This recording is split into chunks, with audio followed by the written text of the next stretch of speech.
Welcome to the Neijiaquan podcast. My name is Isaac Kamens. This is a bi-weekly podcast where my friend Jess O'Brien and I discuss internal martial arts, Qigong, and meditation.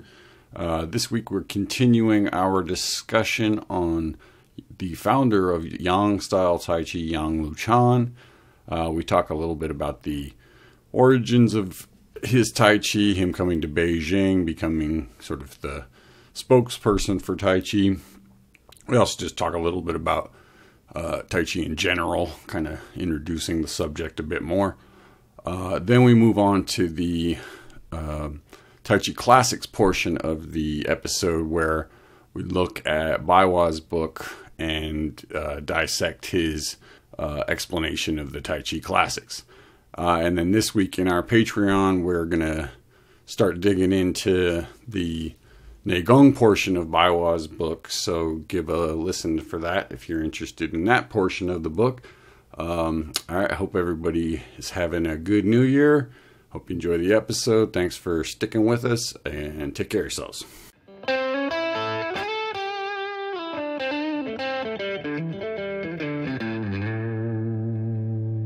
Welcome to Season 3 of the Neijiaquan podcast with Isaac and Jess.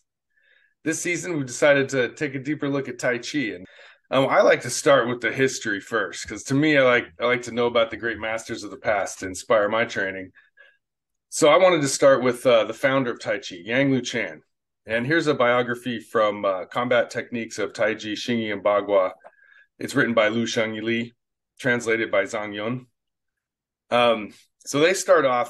Now, the first thing, though, I ran across was this quote here. Before Yang Luchan, it says, despite much argument about who invented Tai Chi Chuan, there is no doubt that Wang Zongyue was the greatest Tai Chi Chuan master. He lived 2 generations before Yang Luchan. The only thing known about the life of Wang Zongyue is that he wrote the most famous Tai Chi Chuan classic, Tai Chi Chuan Lun, or Discussion of Tai Chi Chuan Theory. Because of his excellent scholarship, it is possible to understand what Tai Chi Chuan should be. Eventually, the teacher of Yang Luchan, the founder of Yang style, is this guy, Chen Changxing. He's born in 1771, and he's kind of the top teacher at this Chen village where Tai Chi comes from. His nickname was Mr. Tablet because he was so upright and strong, because he always kept his body straight and was so quiet and unassuming. And so that's about his personality. He was like pretty low key, it sounds like. Well, there you go. There's that sort of upright, like right. Classy, It fits the Tai Chi. So he went to work in a wealthy Chen family household as the teacher for the people at the house, and so that sets the scene for when Yang Luchan arrives. Chen Changxing had many students who were Chen family members, but the best student he had was a slave in the household named Yang Luchan. Many years later, Yang Luchan brought Tai Chi Chuan to Beijing, the capital city of China. Yang won a great reputation and increased the popularity and eminence of Tai Chi Chuan. So that's where the stage is set. All right. So Yang Luchan gets to Beijing, and that's when you can really say Tai Chi Chuan as a modern art began, right? The same way with Bagua Zhang, it's kind of murky up until Deng Haichuan shows up in Beijing, right? Then people start recording what's happening, and you start getting actual accounts of it, not just fables and legends, right? Well, Yang was the first to bring it to the public, but he did say where he learned it in Chen Village, and so I think it's not long before the name of Chen Village is getting out there, because Chen Fa-ke comes to Beijing as well from Chen Village and brings their native style, but then it's almost like Yang style was first on the scene. So Chen style took a while to build up their steam and their name and prestige till more modern times, I think. Yeah, and there's a lot of people who argue that they're very different arts. I mean, in a lot of ways, they use the same principles, but a lot of the same moves are just done quite differently. Right. So it's kind of like, the easiest explanation is just that Yang Luchan changed it, but who knows? I mean, I don't who cares, care. Right? Yeah. I look at it as their same tree, different branches, right? Of course. People spend a lot of energy who was the original, who was the founder. I think in China it's really important to figure out who was the very first to do something, and my thing is just real simply, if you want to call your thing Tai Chi, then it's Tai Chi. Kenichi Sawai called his art Taiki Ken, which is Japanese for Tai Chi Chuan. He was doing I Ching, right? He wasn't doing Tai Chi, but if he wants to call it Tai Chi, let's call it Tai Chi. Well, maybe it's a more popular name that you can do your own thing with. Bingo. That's the whole thing. Is it has to do with it's marketing. You think they didn't have marketing in the 1800s? It was like but that's where you start getting into how things get named, and I don't think it's worth having that discussion really. Right, because there's all kinds of different stories and tales flying around of which strain appeared where, when, and so on. And because the reality is, like, Chen Fa-ke was a badass, and what he did was real good, and wasn't the same as what his contemporary Dong style guys or Wu style guys were doing. Although they were really good too. It's just different approach to the same. Again, same goal, same thing, just different way of training. So, but if you want to call it Tai Chi, I got no qualms with that. Right. At this point, it's so big. There's nobody in charge anymore.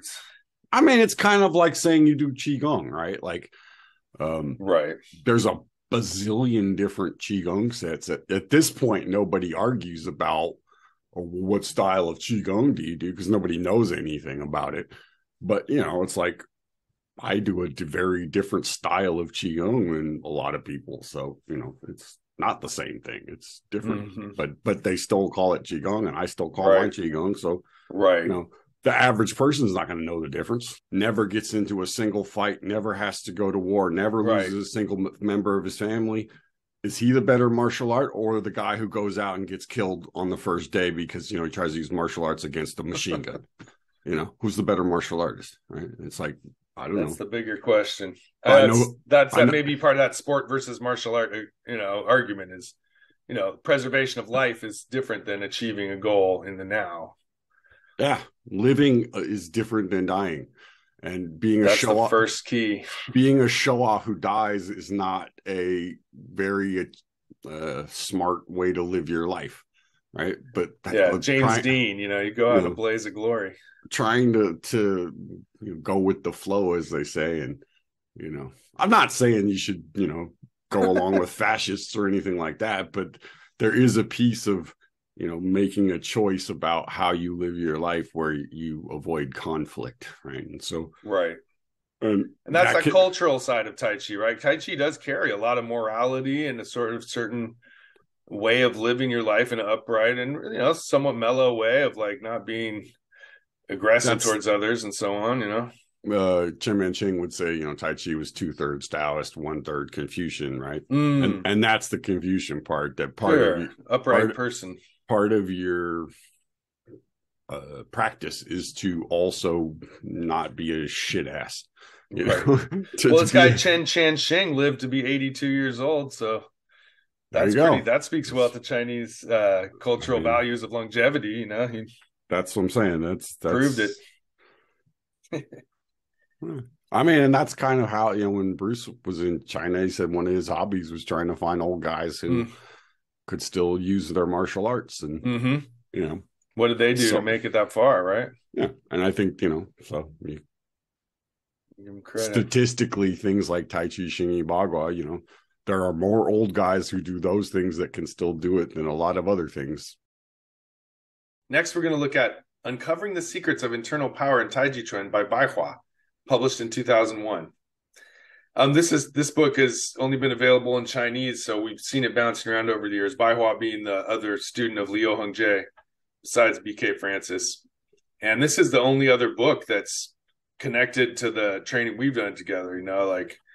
There's not too many other schools that follow Liu Hongzhi, so it's pretty cool to get Bai Hua's breakdown of things. So as we mentioned before, his book has got 4 different sections, and we wanted to look at the second section, which he calls An Interpretation of the Taiji Chuan Classics. We're going to talk about Bai Hua's life and history and stuff in the Patreon episode, so go ahead and click on that if you want more about Bai Hua and his internal alchemy training. So when did this book first pop onto the scene? Well, I first saw it, someone brought it to a retreat, and Ah. The only English words in the entire book are Kumar Francis. So, like, that was all I could read, but it was like, He's in there somewhere, right? oh, I know that. I know those words. Like, Right. And there's that grainy picture of Liu Hung Jae with Baihua. and there's a picture of him with Liu Hongjae. And other than that, it was pretty useless because there's no pictures of him doing Tai Chi or There's a anything few else. weird diagrams, like a few Tai Chi diagrams, but there's not much. Tai Chi push hands diagram essentially at the way back. But yeah, so like we have got a copy for a long time, but then you and I decided to take the earnings we got from Patreon for putting the podcast together and have the book translated. yep. Um, and so we want to go through it a little bit at a time and see if we can pull some interesting material from here to complement what's already out there. There's already quite a few books about Taiji Chuan classics out there, but we thought Baihua's take on things would be especially pertinent if you practice the Wu style, like we do sometimes, but also this goes for all Tai Chi, right? The Taiji Chuan classics apply to all the different styles. Yeah, he's not specifically talking about because he also did Yang style. So it's true. Baihua was big into Yang style, yeah. So he's who introduced Bruce to his quote unquote old Yang style teacher. Lin Ying. Yeah, so that whole piece of it. He also did Wu style with Liu Hongjae. I mean, so right. So he was a Wu and Yang guy. Yeah, he just did the Wu stuff with Liu Hongjae when he was a teenager and later on. So interesting. In a strange way, I mean, their experiences with Leo are kind of reversed, where Leo was the last person that Bruce trained with, and the first person Baiwa trained with, right? So it's kind of like that they have a different, right, way different perspective. And they learn very different things, so it makes sense. I mean, it's like, you're going to teach a 12-year-old very different things than you're going to teach a very fiery 30-year-old, Right.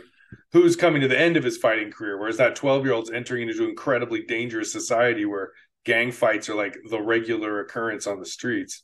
Right. And also when you're teaching someone who's young like that, part of what you're teaching them is, okay, here's how you can go find a good teacher and, what to look for, how to get it out of them, and how to be a good student and all that stuff. Yeah. How to learn, And I'm pretty sure that most of Baiwa's other teachers were a result of his connection to Liu Hongjae. I mean, that, they were all either friends of friends or, directly connected to him. So I think there was kind of, small circle of people that.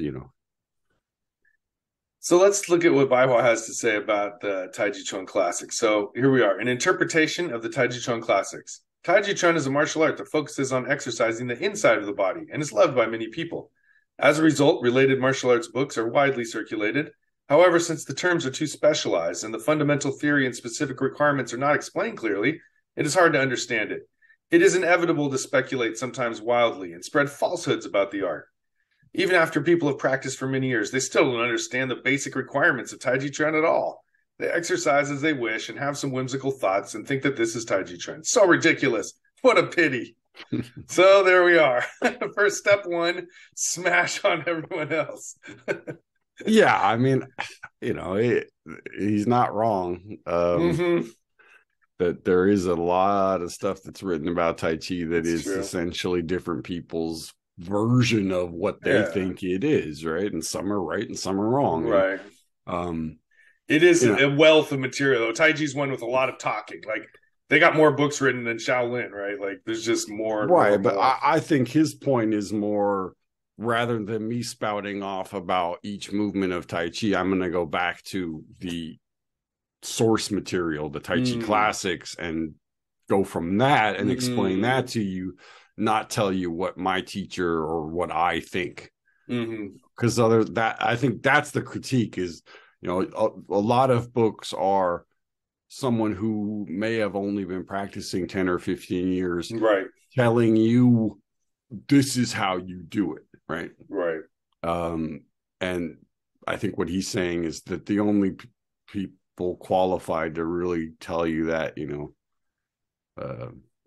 like don't say their ideas. They give you the, if you will, the truth that has been passed down, that's essentially the Tai Chi classics, right? That there are rules you have to follow for it to be called Tai Chi. You can't just do whatever you want and say it's Tai Chi. Right. This has stood the test of time, basically. Yeah, and that you have to be following a certain framework, essentially. If you're not following these basic, it's kind of like a religion, right? Like if you're not following the basic tenets of your religion, it's hard to call yourself. Like we were saying earlier, you can call it whatever you want, but you should be following these principles if you want to have any respect. So we've got 4 different books here, 4 different chapters, 4 different classics. So let's begin with the Taiji Chuan Jing, explanation of the Taiji Chuan theory. So the first quote here says, once you act, the whole body must be kept agile, light, and dexterous. Especially beware that every action should permeate throughout the body. So that's a popular Tai Chi thing. So you're not heavy and clunky, and every action sort of connects through to the others. That seems like a pretty good start for Tai Chi. The first piece is, okay, well, what makes you agile is to not get stuck, right? So that's the flow of yin and yang right there. It's a reference to Tai Chi. Light and dexterous as opposed to heavy and, slow. Another example of yin, right? Not yang. And then it talks about every action should be permeated through the body. Now you're talking about a generic principle of all internal martial arts, which is that all things have to internally link, right? This is what essentially makes them internal martial arts. Bruce uses the phrase, one part moves, all parts move. One part stops, all parts stop, right? That everything in your body moves as one piece. It stops as one piece. It moves as one piece. You don't have this thing where part of your body is moving and part of it isn't, right? And that creates this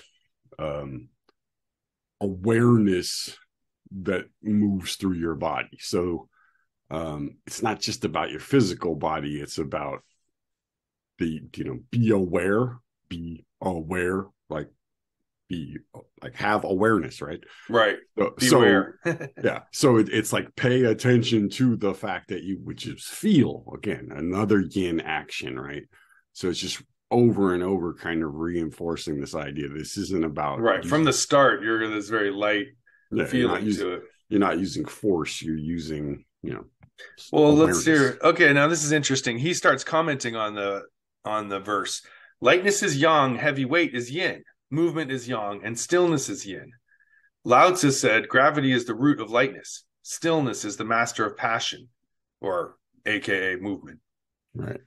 So that's pretty deep. So he takes it all the way back to Lao Tzu, the Tao Te Ching, saying, lightness is yang, heavy weight is yin, movement is yang, stillness is yin.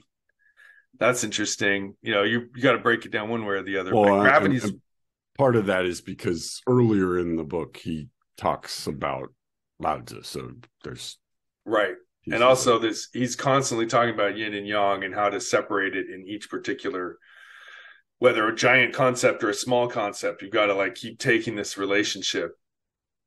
But yeah, again, Tai Chi connected to Lao Tzu. Gravity is the root of lightness. So there's that opposites feeling again. How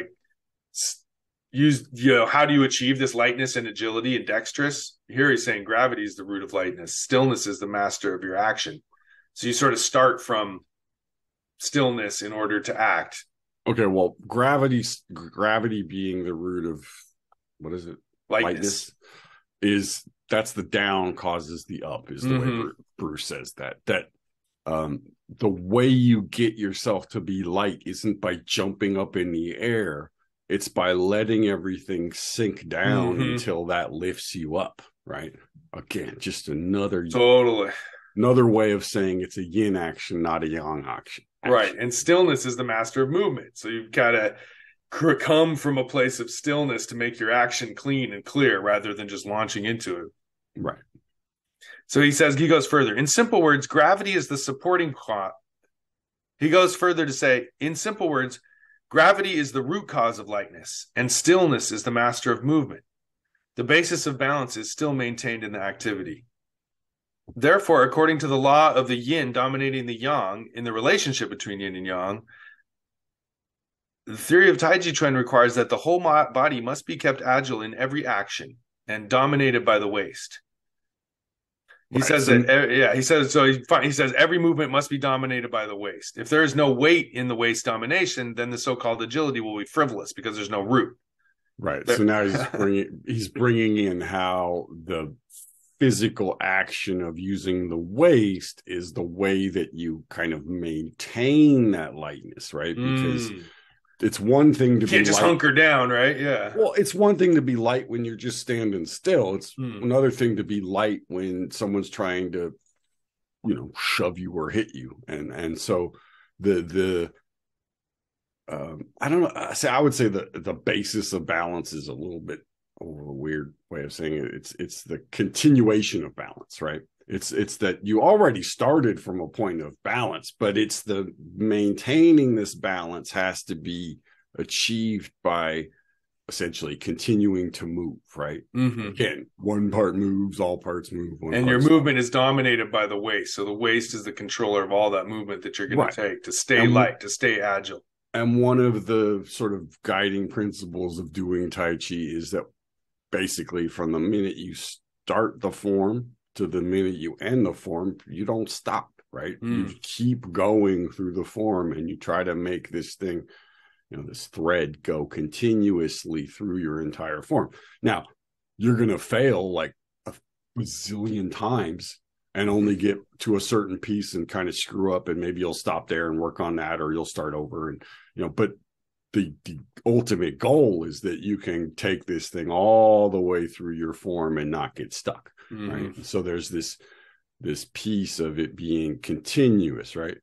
And that continuous back and forth of your waist is a big part of what makes it continuous. And so it's a bit like the winding of a clock or something. You need that steady click, click, click, click, click to keep everything going, or it's just gonna seize up. The final part says, therefore, if there is no internal stillness and weight is dominant, there won't be external lightness and speediness in the performance. So you need to have that stillness in order to drive a performance that isn't frivolous and overly light and way too easy to knock over. You need to have the waist control the movement and the downward creating the upward. Yeah, I mean, this is where, if you're familiar with the what Bruce refers to as the first swing, this sort of steady back and forth of just swinging your arms and having it be continuous and just having no sense of using your arms to do anything, and yet your arms are swinging in the air. That principle of just how the waist is essentially what creates all the movement in your arms, right? And in order for that to happen, there has to be this connection. There has to be this awareness, essentially, right? Like, how do you make something so that it's light and agile and dominant, from the waist and all of these things, right? In order to do any of that, there has to be this sense of an awareness of your body as a unit, right? So it's kind of, I think, important to keep that in mind, that it's like all based on this idea of maintaining balance, right? That if you're unbalanced in any movement, you're no longer doing Tai Chi. I mean, Tai Chi, I just feel like there's so many rules and there's so many regulations and there's so many alignments and everything's so exacting. But like when you take this rule here, it's like, just be light, just be agile, use your waist to control the movement, and always start from bouncing down to rise up or rising up to drop down. Like, those are things I can follow. Like, I don't know. I like how it's just sort of simplified here. Get that light and agile feeling that's got some heaviness to it. That's what you're looking for pretty much in all martial arts. You want to have, very flexible arms, but you want to be grounded and strong. Like, effectively, it's about, you've got to connect all these different parts that you have to this core, right? And the central thing, and then all your movements are then going to come from relaxing into that core and moving it from the base and sort of using the legs and the hips to do the work, and that the arms are just going to be there as a expression of what is happening inside the body. Mm-hmm. So it's, kind of getting ahead of us, but that's where it all goes. So the final piece he has on discussing this very first line of the Taiji Chuan classic. So he says, why are we talking so much about the continuous internal connection of closing, connecting? He uses the word he, meaning from kai he, open, close. He means, why are we talking so much about closing? And he says that's because when you do opening, you're trying to, he used a bunch of different quotes, but one of them is empty oneself and follow others. In other words, your opponent provides the opening, sort of the force, and then you use, he says there's an infinite variety of means, but unity is the goal. Integrating my own force to occupy the opponent's space, causing the opponent to lose his base and fall out. So in other words, they're providing the attack. You're using this sort of defensive closing to create your internal connections rather than launching an attack. Your integrity and your wrapping and your strength of just sort of your connection causes the opponent to fall out when you occupy his space. So all you have to do is enter his zone and he will be bounced out basically because you're so integrated. That's my impression of what he's saying here. Yeah, I mean, I think that's essentially the big picture of it. It's not teaching you to launch a distance attacks. It's more about being so connected and integrated yourself that when you move into the opponent's space, you easily overpower them and sort of just shove them out of the way, basically. That's my impression. Well, unity is the goal, right? Mm-hmm. So you're trying to unify yourself. The sense, this goes back to Lao Tzu, knowing yourself is knowing others, and that whole thing. That essentially, again, it's just yin action, right? The way I'm going to defeat you is not by using my force. It's by allowing my jing, my sort of essence, my structure to just be, unbroken, right? And if my structure is unbroken, then I'm a lot harder to, defeat. So the Zhongding is a big principle in Tai Chi Chuan, where you have this central equilibrium, and that's just kind of another way of what he's referring to is this intrinsic energy. Is the way it frequently gets translated into English. That there's a essence, right, that you're trying to build. And I don't know if it also means sperm, so that's kind of like a little bit weird, but essentially, you're trying to build foundation, this core, strength that doesn't have to do with just being able to lift heavy objects and, doing it from sort of that sort of thing. And the reason he's talking about closing and not opening is closing, one, is the mechanism for actually making things link up. Just yanking on them doesn't actually get them to connect. They have to go in and sort of I like the musical term, they have to be in the pocket, right? Your joints have to learn where the right place is for them to be fluid, and so everything can move as one unit but still have fluid motion, right?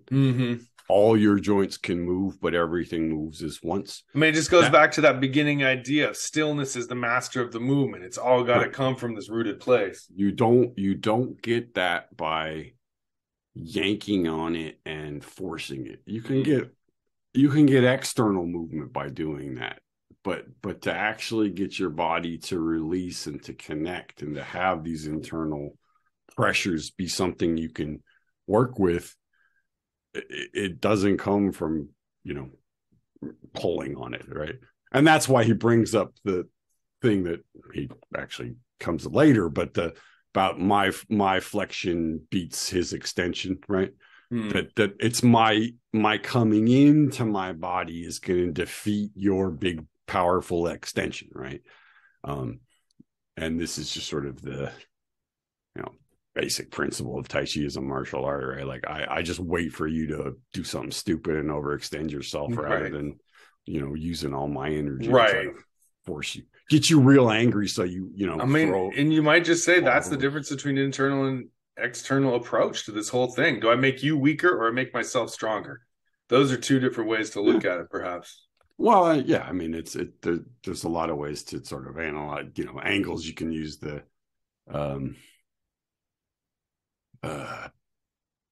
analogy there, but yeah, I mean, again, the closing aspect is just the yin piece of it, and it also refers to physically closing your joints. I mean, let's not forget about the physical stuff. That it's easy to open your joints.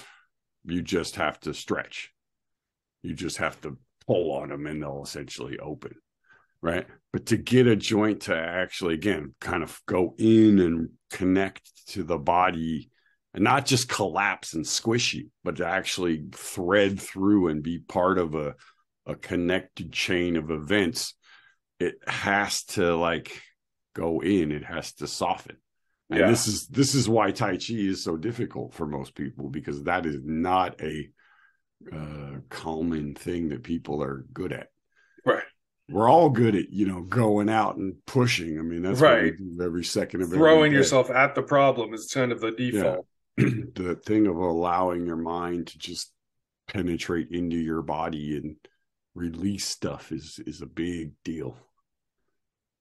Good session, bro. All right. There's the first line of the one line. Here we go. One line in. Cool, man. Hey folks, hope you enjoyed the episode. You can go to the Patreon to check out the Neijiaquan portion of the discussion. Also on our Patreon now is our first interview with Bruce Kumar Francis. We have a second one coming up pretty soon, as well as other interviews, so check that out. We're also on Instagram and Facebook if you want to follow us there. We got some images of the episodes, things like that. All right, take care of yourselves. Thanks for listening. Thanks for your support, and be well.